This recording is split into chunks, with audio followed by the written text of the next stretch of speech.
As Fox 61 continues to celebrate Women's History Month, we're highlighting female change makers and influencers across the state. Our race and culture reporter Raquel Harrington is shining this Women's Wednesday spotlight on a Hartford educator and entrepreneur working to make an impact through art and literacy. A woman's mission to amplify minority voices through literature. No matter what we look like, we can all get together, we can all communicate. Lowman, and she's working as a community support service provider within Hartford Public Schools. It doesn't matter what we look like.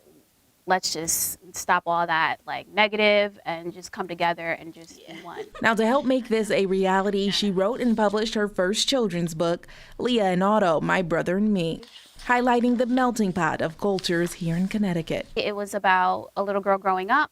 Her family adopts a little boy, but she doesn't know what he looks like.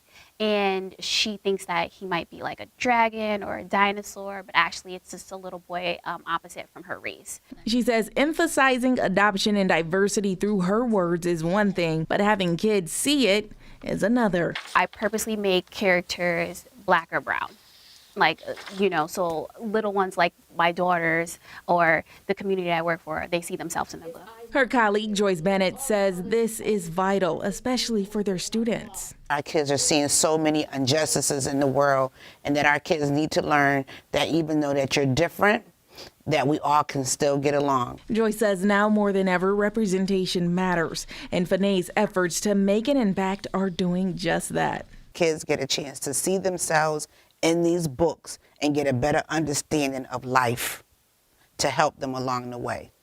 All right, Fanay Lowman says her efforts to impact the community through art and literacy will never waver. You see, she's actually working on her second book that will focus on helping children, specifically children of color, deal with grief. Now, I have all the information on how you can get your hands on these books posted underneath this story on fox61.com. In Hartford for CT Culture, Raquel Harrington, Fox 61 News.